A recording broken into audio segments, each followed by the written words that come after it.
Assalamualaikum warahmatullahi wabarakatuh. Hai Sobat Sehat, kembali lagi nih bersama saya Akbar di Mangan Sehat Official. Semoga Sobat Sehat selalu sehat dimanapun Anda berada ya. Hari ini kita akan membahas sesuatu yang viral. Apa dia? Tentunya yang kita bahas akan ada di depan saya, itu susu.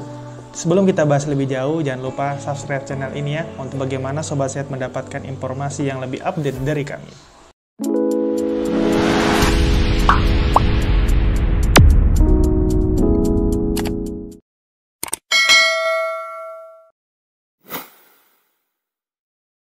Apa itu susu? Susu adalah cairan kental yang umumnya berwarna putih yang dikeluarkan melalui kelenjar susu atau kelenjar mamae yang biasanya difungsikan untuk bagaimana sebagai tambahan makanan untuk anaknya dan sebagai tambahan nutrisi.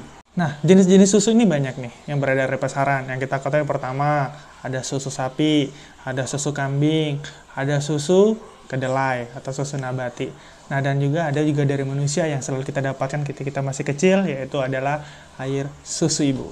Oke Sobat Sehat, jadi susu yang sering berada di pasaran dan paling banyak memang kita jumpai dan gampang sangat dibeli adalah susu sapi. Nah, susu sapi ini merupakan salah satu minuman sehat yang memang banyak memberikan manfaat untuk tubuh kita untuk melengkapi nutrisi-nutrisi yang dibutuhkan oleh tubuh. Salah satu yang paling sering kita dapatkan dari vitamin untuk susu adalah kalsium dan berbagai nutrisi lain yang penting untuk tubuh. Ada dua jenis loh metode yang digunakan untuk memproduksi susu. Yang pertama itu adalah susu UHT dan kedua adalah susu pasteurisasi. Nah, kenapa ada dua jenis susu yang beredar di pasaran ini? Tujuannya adalah ini adalah salah satu metode sterilisasi yang digunakan, yaitu baik UHT dan pasteurisasi, itu untuk menjamin keamanannya. Nah, keamanannya terkait dengan cemaran-cemaran yang ada di susu ataupun mikroorganisme yang hidup. Dan yang kedua, bisa penyimpanannya dengan jangka waktu yang cukup lama. Nah, kita bahas nih. Pertama nih, ada susu UHT. Susu UHT adalah salah satu susu yang dilakukan prosesnya dengan cara pemanasan suhu tinggi, UHT, ultra high temperature.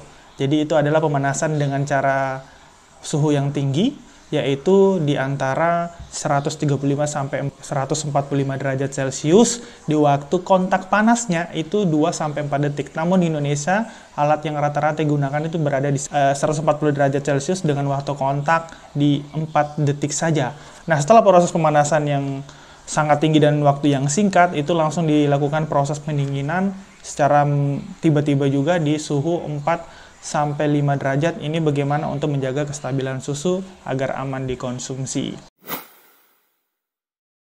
Nah, yang kedua nih, susu pasteurisasi. Pasti Sobat Sehat awam nih, apa sih susu pasteurisasi, apalagi yang belum pernah minum.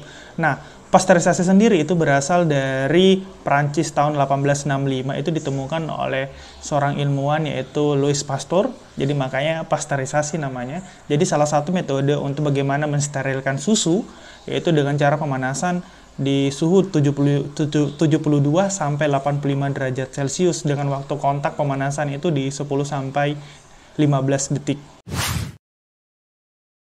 Oke Sobat Sehat, jadi kita bahas nih dari kedua metode ini mempunyai kekurangan dan kelebihan.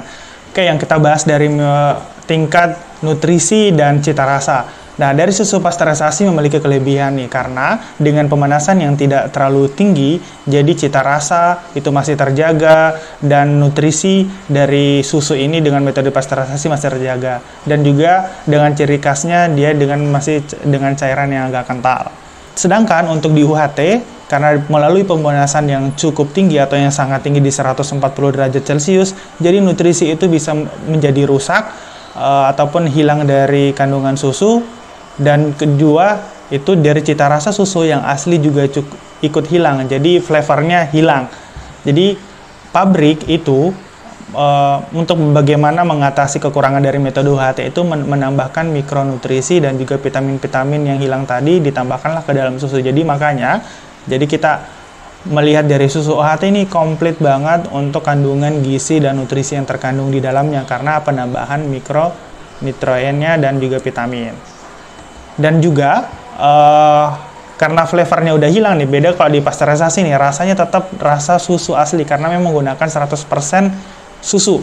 Cuman untuk di UHT karena sudah mengalami proses seperti itu cita rasanya hilang, jadi makanya lah di UHT kita melihat banyak variasi rasa, ada variasi coklat, stroberi, vanila, dan variasi lain yang dikembangkan oleh pabrik itu sendiri.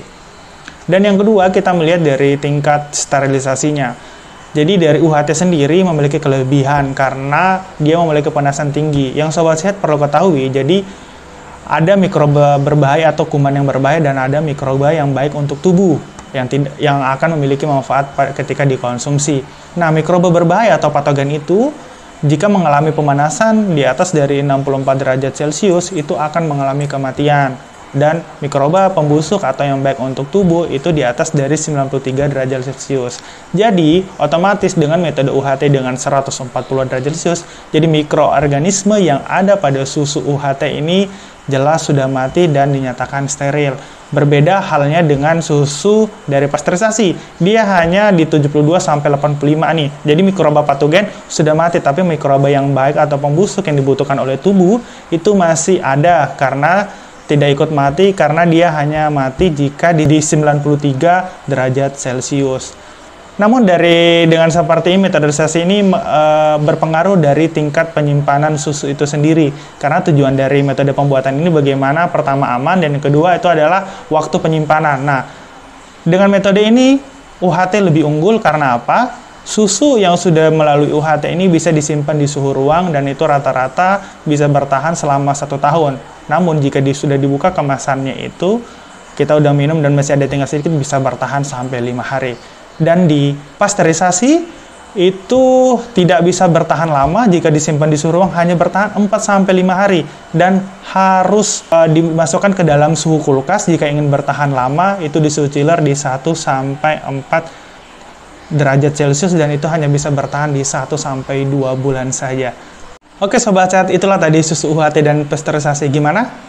Sudah tahu? Nah, jadi ketika sudah tahu dasarnya, ketika ingin membeli susu di supermarket ataupun di swalayan, kita harus bisa tahu nih, susu apa yang ingin kita konsumsi. Nah, dari segi susu UHT ya, kalau misalnya ingin dengan varian rasa yang berbeda, bisa memilih susu UHT, tapi dengan ingin merasakan cita rasa susu yang asli 100% ya sudah, kita memilih susu pasteurisasi. Nah, di sini juga ada nih susu beruang yang viral kemarin. Jadi dikatakan ini sebagai obat COVID.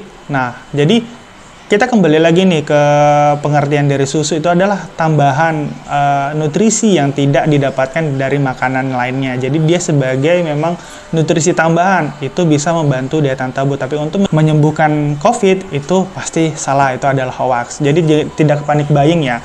Dan juga perlu sobat sehat ketahui, jadi memang yang dikatakan susu beruang ini susu steril, itu memang juga ada informasi manfaat yang nutrisi yang ingin kita dapatkan. Jadi jangan salah ya baca informasi di legisinya. Kenapa dikatakan yang berbrand ini misalnya mereka lebih mencari, karena memang dia pure 100% susu.